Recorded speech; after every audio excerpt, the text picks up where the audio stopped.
Grand Rising to all my surplus overage mentees. I hope you guys are having a blessed and wonderful week so far. I just wanted to drop through and do this video for you guys to let you know that I will be doing a live Zoom call this Tuesday, October the 10th at 8 p.m. Central Standard Time. That's right. A live Zoom call. A lot of you guys have partaked in my class. A lot of you guys have partaked in the Q&A and a lot of the other pop-up Zoom classes that I have been doing this past couple of weeks. A lot of you guys have joined the 30-day challenge. Congratulations. Thank you for thank yourself, not just me. Thank yourself for taking the first steps to moving forward in this surplus business to get your first deal. That is major. I remember my first deal like it was yesterday. So I want you guys to experience the same thing. Before I jump in to what we're going to do tonight, I just want you guys to see this beautiful view out here. As you can tell, there are birds flying over my head all over the place. I think that they're getting their morning supper. A lot of the gnats and bugs that fly in the air at night. I hate walking at night because they're like gnats and bugs everywhere. They fly in my face. They fly in my ear, my nose. I can't stand it.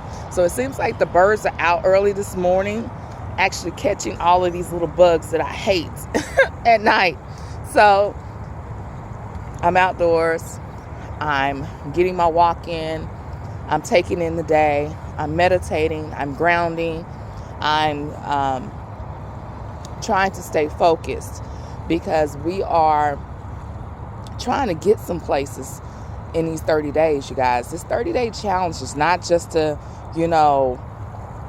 just to be calling claimants. This is like to get our feet wet. This is for us to get comfortable in what we're doing.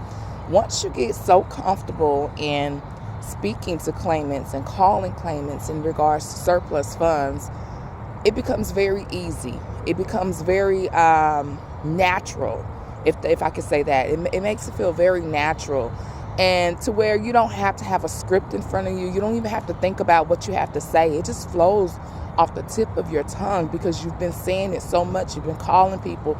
You've been emailing people. You've been looking at that script day in, day out, So a lot of people are wondering, with this 30-day challenge, Karen, how often should I be calling people? Like, how many days out of the week? What should I be doing? And I've gone over this with you guys before.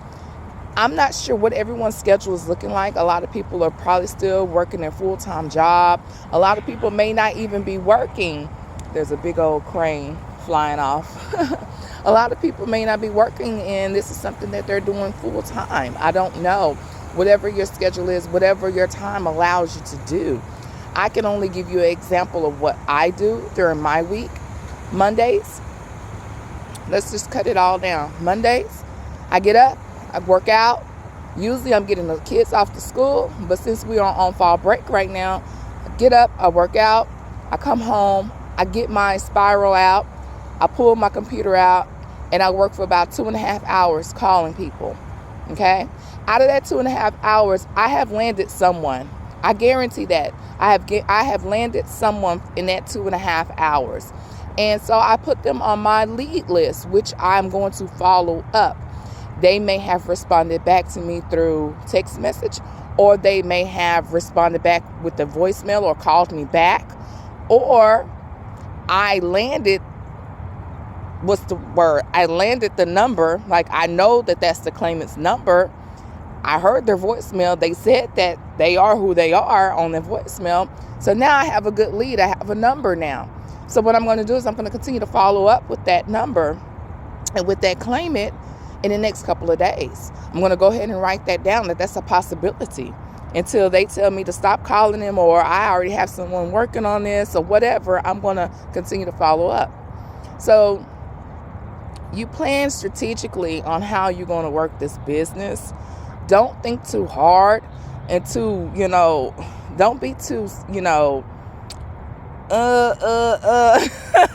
when I can't find the words to say, I'm like, don't be too thorough about planning your day out, okay? Do it for a couple of hours in the morning. jump back into it in the evening, because I know a lot of you guys are doing other things. This may not be the only business that you have going for yourself. So just try to plan it, little bits of time here and there, because you don't want to burn yourself out on doing surplus funds. You can try to do too much in a week and then find yourself burnt out by the end of the week, to where like the next following week you're just not making any phone calls, and that's not good. So you have to plan Mondays for 2.5 hours in the morning, follow up 4:30 to 6:30 at night. Okay, preparing for the next day. Okay, Tuesday I may want that to be a day where I'm focusing on something else, but I may want to follow up later that afternoon. Wednesday may be just my follow-ups. I'm just following up for anyone that I've called from Sunday on Monday. I'm calling them on Wednesday, and I'm following up with an email, a text message, or I'm calling. Okay? Thursday, okay, I'm probably searching for new leads. I'm on my software. I'm going county to county. I'm pulling lists. I'm going in. I'm looking to see if the surplus is still there. I'm looking to see if any attorneys have filed any petitions, into a case. If so, then that's not a good lead. I move on to the next thing. So you have to strategically plan your day. Fridays, I may not work. I may do something different. I told you guys I'm a notary. So therefore, I may go and do some, notarizing for that day or whatnot. And then the weekends, I pretty much, I'm just doing whatever. I'm doing whatever. I may jump to the surplus. I may not, But like I tell a lot of you guys, if you only have the weekend to call claimants, Sundays are like the best days to get in contact with claimants, because they're home. They're home, and 5 times out of 10, they're going to answer that phone, or they're going to respond back to your text message, okay? So I just want to be a help for you guys. I'm all over the place this morning because I am not used to doing morning videos. I literally just rolled out of bed, washed my face, brushed my teeth, threw a headband on, threw some clothes on, and came outside. So please excuse me if I'm I thought about you guys this morning. I said, I really want to help you guys out a lot, because I didn't get a lot of this help starting off. I didn't get a lot of this help until later on into the business. So I kind of understand how it feels to be in this business by yourself, no one to talk to about it. You don't have friends and family that you can hold a conversation about surplus funds. You don't. Let's just be all the way honest. You can't call good old cousin down there in the country and talk about surplus funds. They don't know what the hell you're talking about. You can't call mama and them and Amy and brother and sister and talk about surplus funds, because they don't know what you're talking about. I remember, and I'm going to share this testimony and I'm going to let you guys go. I remember my best friend at the time, I was telling her about the surplus funds and how we were getting into the business and whatnot.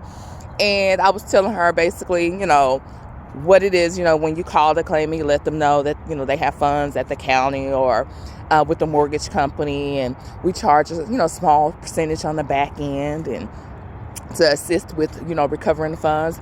And the first thing that came out her mouth, y'all, was, you taking money from people. That's their money. Why wouldn't you just help them get the money and just give them their money? Why you got to take some on the back end? I said, dang, you cannot.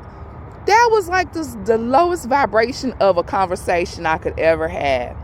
And I knew that God was taking me places that everybody wasn't going to be able to go with me. Okay? I knew God was taking me somewhere that everyone that I thought were my friends, or they are my friends, but your friends can't go with you too when you're going up.